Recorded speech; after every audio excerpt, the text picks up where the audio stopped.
For this month's video, I wanted to capture 2 different days. One lived at my most productive, where I keep up with the capitalist clock, and another, which is slower and more restful, lived by crip time.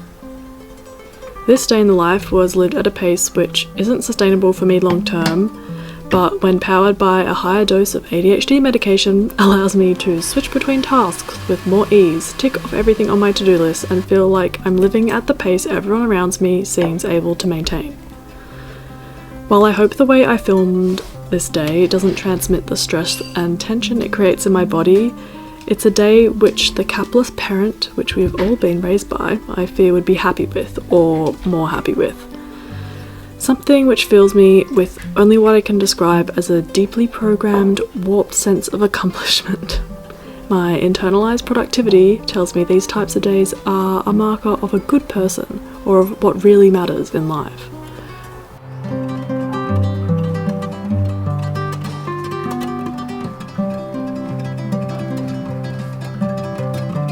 While I've made a lot of progress in finding a more sustainable rhythm to my days that suits this ADHD, autistic, chronically ill body of mine, if I'm honest, there's a part of me that still lives for these days. They're my oldest coping mechanism, tool in boosting my mental health. They tell me I'm keeping up, I'm capable, say, look, you do have an able body when you just try. Never mind that I pay for them in the days after, whereby my energy dips and my body feels heavy and it's more difficult to take a deep breath. To continue them for an extended period of time would, as it has time and time again, make me sick. I currently maybe have 2 of these days a week. It's bizarre to think that I've lived at this pace for weeks, months at a time in the past. A pace which I've documented on this channel and at times been congratulated for. It's a pace I filmed early vlogmases at, completed my year 12 exams at, it eliciting a steady stream of dopamine purely from the thrill of getting so much done.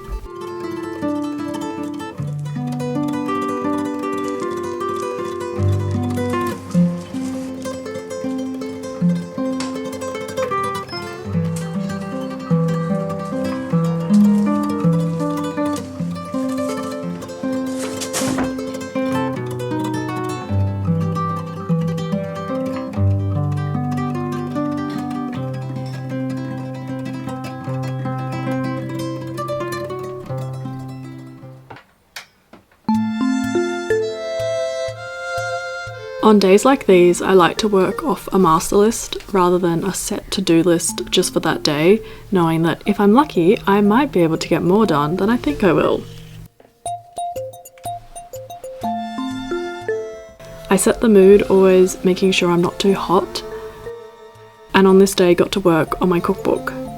Here I was mostly formatting the recipes into the style they'll be, which is a little different to how I wrote them all out. How helpful. I then put them into a draft InDesign document to mostly storyboard where everything will go and start to think about the nitty-gritty design choices relating to layout and typesetting. Refamiliarizing myself with InDesign has been more of a mental hurdle than anything, but I've surprised myself with how far I've come in such a short space of time.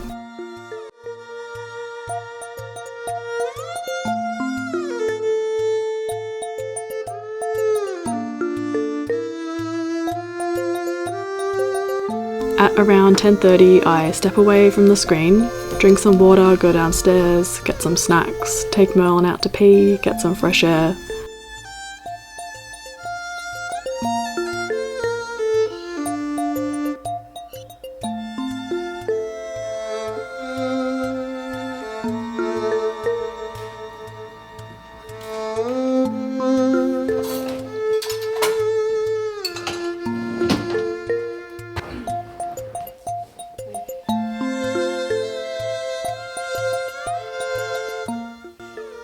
A work break wouldn't be complete without a Merlin snuggle as well. And after giving him his snack, I go back to my desk for work stint number 2. Because there's a million design choices and things you have to standardize when writing a cookbook, I always keep a blank sheet of paper beside me to write down every little thing that comes up in the process that I'll have to get to at some point down the line. After working away for a little while, I then worked on a paragraph in my next letter to my pen pal. Sorry, Gwenny, if you're watching this, that my reply took so long this time. Gwenny and I became pen pals through my YouTube channel probably over 7 years ago now. She's in Wales and one of the people I'm closest to in this world. We've grown up with each other through this very special format, and while we haven't met in person yet, my brother actually has met her because he's studying over there, it's been one of the most special things to come out of sharing your life online. Then, craving some design inspiration, I got out a bunch of inspo sources I have collected over the last 5 years or so. I really just wanted to visually drench myself in inspiration for this cookbook without overwhelming myself, but if you're new here, the cookbook's visuals will draw from many vintage cookbooks of the past, especially the Australian Woman's Weekly Cookbook collection, which were themed magazine-like cookbooks from the 50s through 90s, which taught generations how to cook and had some of the funkiest fonts and domestic photography. They were also in many ways early examples of accessible cookbooks, which my book is aiming to be in its own way. Anyway, I just love them, and doing this really topped up my enthusiasm for the project, which I really need to get through the more tedious editing and proofreading tasks. I've been trying to organise my digital footprint this year, and in a very slow, long-term project kind of way, I've been slowly clearing the photos off my phone to create more storage space. So that is what I was doing here. It takes a good while, so it's a good thing to set up while I'm doing something else that's not on screens, like a workout. It's been so gratifying to see small, but also huge to me, changes in my body since starting a graduated exercise program to help with chronic fatigue and POTS type symptoms I've developed in the last year. For me, working with a physio has absolutely been worth it. I really wish everyone had access to this type of one-on-one work with a physio at some point in their lives, where you're like properly taught exercises that are appropriate for your body and gain knowledge which you'll have for a lifetime. If anyone from Australia watching this is looking for help with their chronic conditions, and preferably from people who understand the overlap with neurodivergence, I would highly recommend the place I've been seeing someone from, so you can always email or DM me about that. I then just had sushi bowl leftovers for lunch, which were incredibly delicious, and then I had what I call couch time, where hopefully Merlin will join me and I have a cup of tea and look at rental listings. This might seem like I don't know, well, I won't project, but it's not because I'm in the financial position to move out, but it's just because I find architecture very interesting and depressing. But my hope is that by knowing what type of place, like what layout etc would work for me and Merlin one day, and by imagining myself every day over and over like moving into that space and living there, it will be less psychologically scarring when I do move. I also try to elevate my legs while I do this, as this is really good for POTS type symptoms, which usually get worse for me after lunch because your body is focusing all its energy on digesting your food, not pumping blood effectively around your body.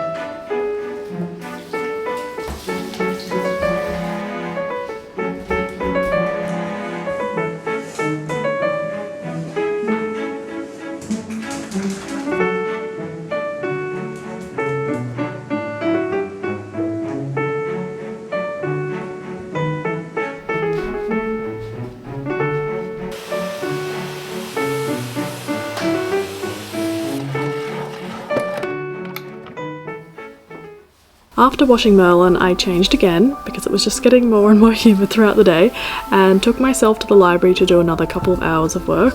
I think I should do this more often because as long as I get a seat which looks outside so you're not just sitting under fluorescent lights, I am quite productive.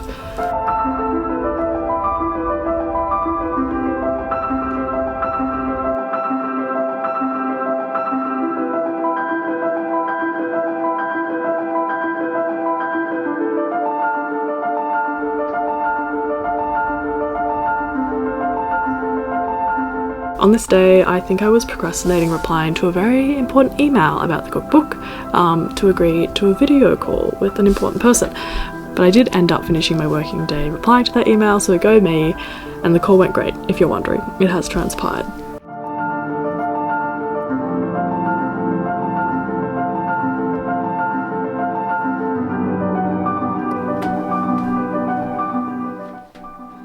I checked out some books I had reserved and headed home to shower, make a brief end of the week list, eat leftovers for dinner again, and wind down.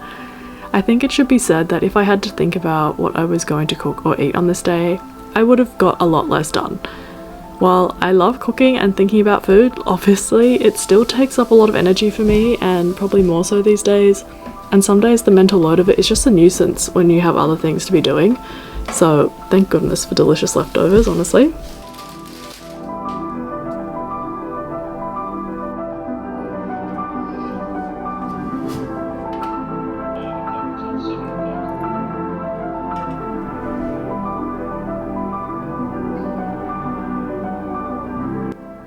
I really stopped being able to function after 4:30 p.m, so if I'm honest, the scrapbooking I did that evening was a bit performative and a result of feeling perceived and like I should do something more aesthetic than just watch vlogs or scroll on my phone. I do want to say I don't document this to set an ideal. I actually want to keep moving away from this pace and make peace with a slower pace that is more sustainable for me. Well, I obviously get a lot done on these days. As I said, they do cost me with my health, and I'm also so out of touch with my feelings on these days. Like, I couldn't tell you if you asked me how I am if I tried.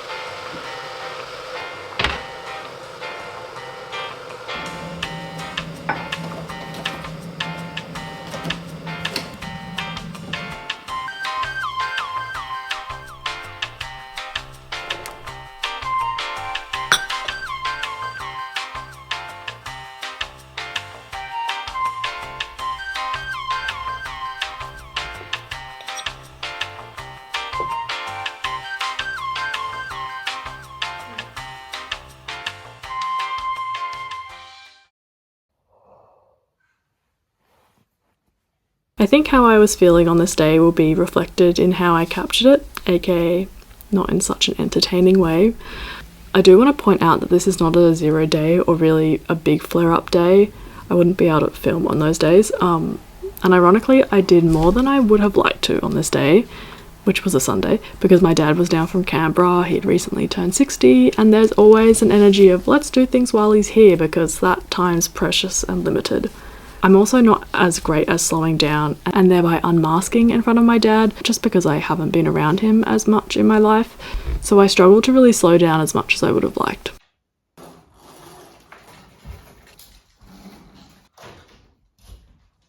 Part of the challenge for me of slowing down is stopping the go inertia I have going. It might sound silly, but I genuinely find it takes so much mental effort to slow down from a more productive pace. Consciously, at least, when I can tell I need to before my body starts chucking out symptoms at me which will force me to slow down. Obviously, I prefer it didn't get to that point.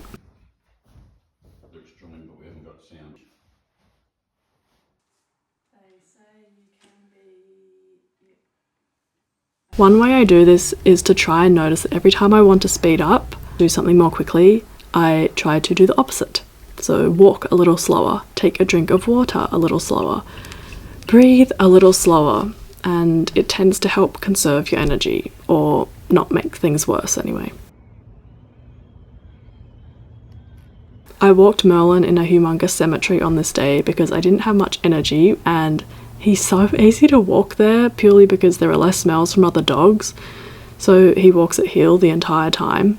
I also find cemeteries really peaceful places with a lot of love present, which I get might sound odd, but there's very loved, tended gardens and flowers on people's graves, and anyone who is there is in a reflective, respectful state.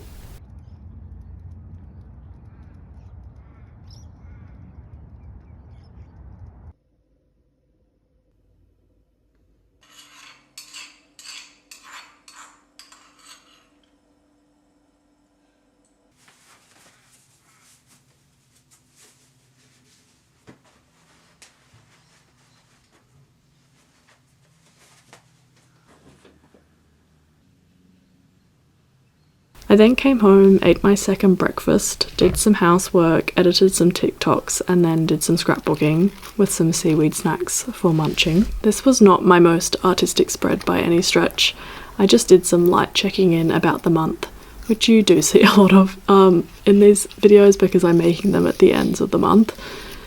I find scrapbooking or journaling most helpful for checking in with myself, figuring out what I'm feeling, and helping find more balance and small joys in my days. So I try to remind myself it doesn't have to look TikTok journal worthy every time.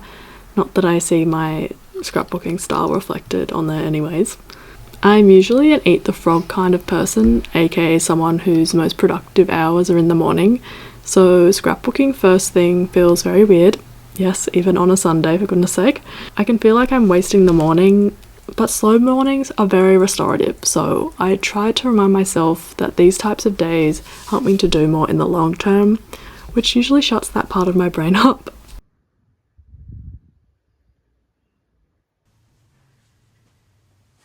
I try to remember everything I've learnt about crip time on days like these. If that's a new concept to you, I encourage you to look into it, but Aaron Riley and Someone Like Me describes it as an understanding that the clock time of modern day industry assumes a normative way of operating in the world. Clock time does not allow for the ways disabled people may need or require more time to do something, to complete a task, to arrive somewhere, to achieve something. Crip time unsettles what time means. It reimagines and resists economic productivity as a metric of human worth. It requires reimagining our notions of what could and should happen in time. It questions what the good life means, something that applies to disabled and non-disabled people.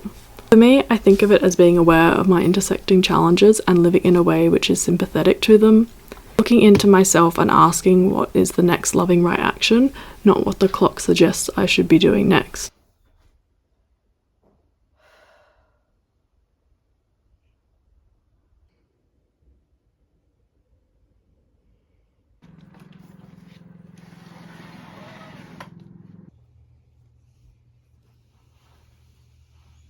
I napped on this afternoon, no surprises. It was breezy and fresh outside, which I think makes for better napping conditions personally. Maybe because it feels like I'm getting more oxygen when I'm sleeping, so I wake up less groggy.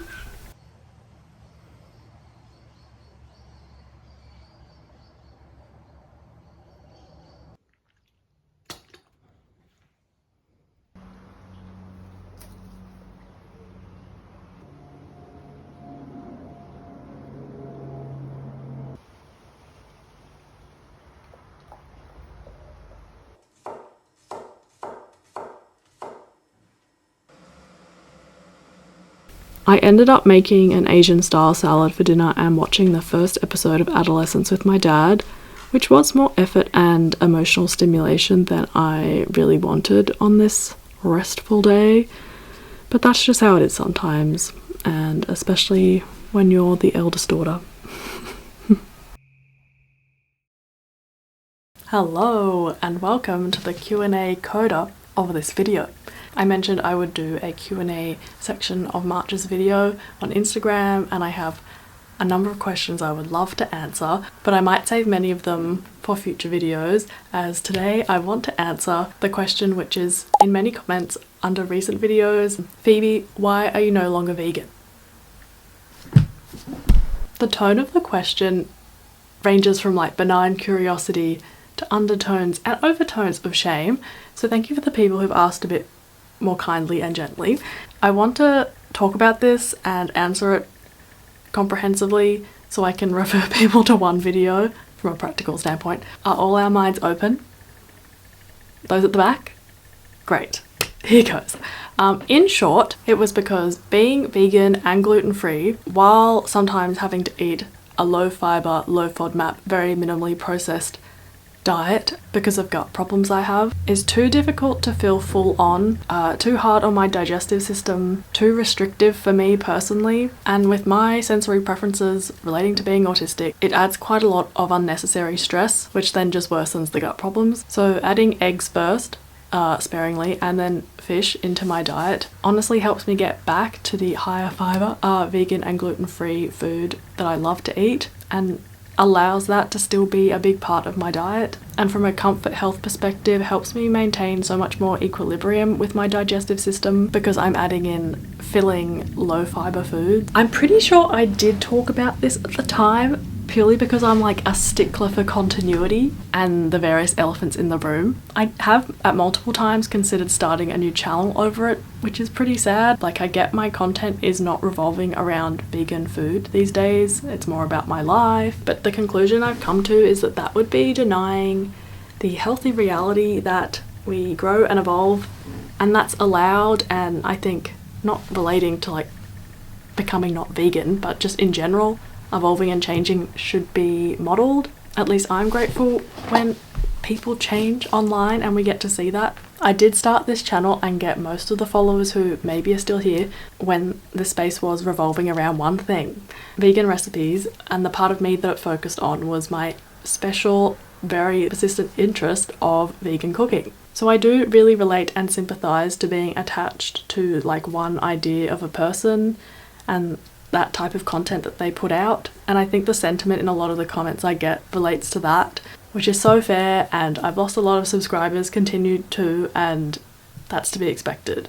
It's okay if you were here for the vibe and the what, not the who. In terms of when people ask, were you vegan for health reasons, the environment, or the animals, I've been thinking about this a lot, and I think I find it quite I get it, but I think I find it quite a restricting conversation, and maybe I always have found it a little perplexing, because I think there are a broader number of reasons why someone goes vegan, and this which one is it conversation and question sort of assumes there isn't. Like, for me, honestly, the reason I went vegan was culinary related. Of course it was affirmed by health, environment, animal reasons. They were like added bonuses, like, yes, I can live in a way that aligns with my values. Amazing. But as Nigella describes in one of her episodes, which she does a vegan dinner menu, vegan cooking is like cooking in a different palette, like colour palette, and that's exciting, which is what I've always found it to be, especially in 2015 when I went vegan, but even so now, in the modern context of vegan cooking, not the long history it has had, but I just mean, maybe you can't delineate, but it's a type of cooking that's relatively in its infancy. And when I started cooking that way and translating recipes and developing my own techniques, it was a very exciting space and opportunity to provide new techniques to people, which they might not know about, which makes putting plant foods on their table so much more appealing and easy and exciting. For example, my lentil sausage roll recipe, I believe it has done so well, and still people cook it to this day, even though it's kind of impossible to make gluten-free, so I don't make it anymore for me. But it's about making a porridge out of lentils and oats, and the texture of that, once you add all the seasonings, some carrot, breadcrumbs, creates a very convincing meat-like filling, and is a phenomenal way to get the most anti-meat free of eaters to acknowledge, broaden their horizons, make them come round to vegetarian vegan cooking. While there definitely was a time for me where viewing animals as food felt very offensive and odd, I was very aware that I never wanted to have a relationship with food, period, in the context of the world we live in, where it's like that triggering to see other people eating animals as part of their meal. I really didn't like feeling a sort of us versus them with that view that came in, especially around the very intense tone that veganism had around 2015. So I've always wanted to keep an eye on that attitude and try and not have it. Keep a level of understanding for where people are at and the context that makes up a person and what they eat, and maintain a food is food attitude, especially when it comes to, as a first priority, having a non-restrictive healthy relationship to food. Also, I want to say, as a chef recipe developer, I've always gotten the most inspiration from recipes which are not vegan. You know, recipes in their original form, different cuisines. Most of the time they are not vegan, definitely not gluten-free. So maybe that's a different lens to someone who's not in that line of work.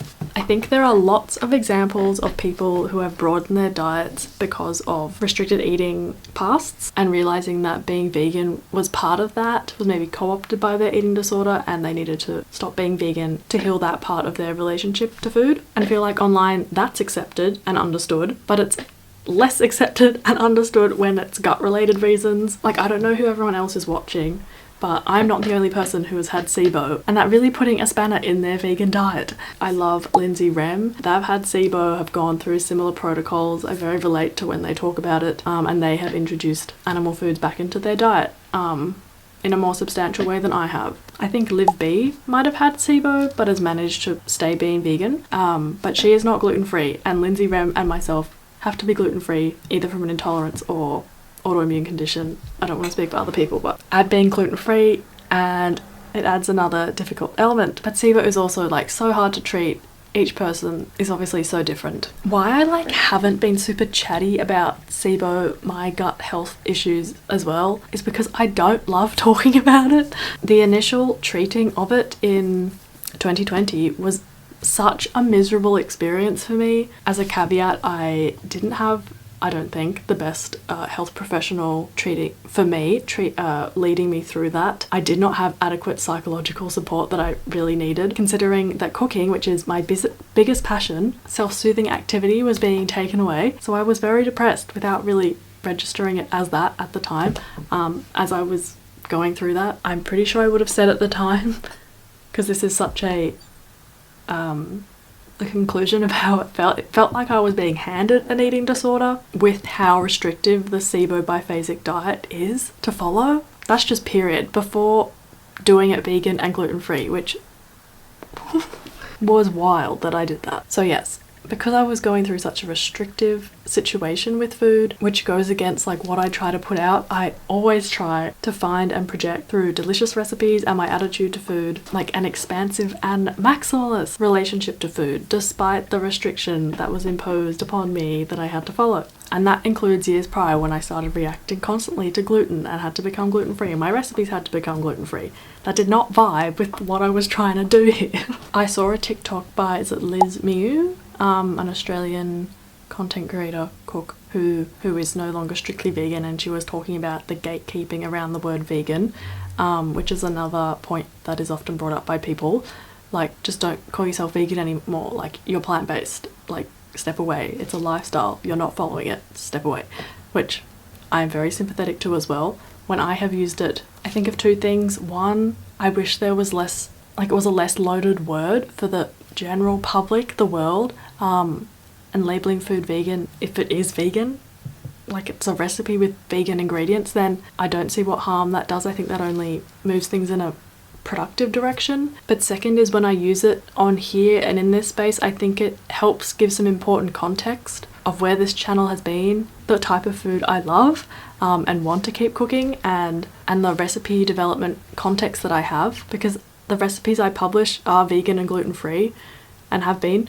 I see that as one of my talents. I've self-published many cookbooks, written a lot of recipes. I dedicated a lot of time and energy into researching vegan and gluten-free baking, came up with my own base recipes, ran a micro bakery of vegan and gluten-free baked goods. The next cookbook I'm bringing out is entirely vegan and gluten-free. I just mean it's still a big passion of mine and interest, but at the same time it doesn't define me in the way that it did. And I feel in terms of my interests, I have more balance in my life than I did when I started this channel. And I see showing up here not just through the lens of vegan food, as something which is healthy in the context of maturing and becoming a well-rounded person. I think when I started this YouTube channel, it was straight out of high school, and in the context of being autistic, the loss of routine and knowing what I was doing with my days, I maybe latched on, and I can see that I was latching on more tightly in the last years of high school onto this special interest, because you eat 3 times a day. It gives you structure, and disappearing more into your special interests, letting your identity mesh. There's a sort of safety in that. My passion for vegan food has been a life raft and a saving grace in the gnarly growing pains of young adulthood. I do still think that more people should eat plant-based recipes.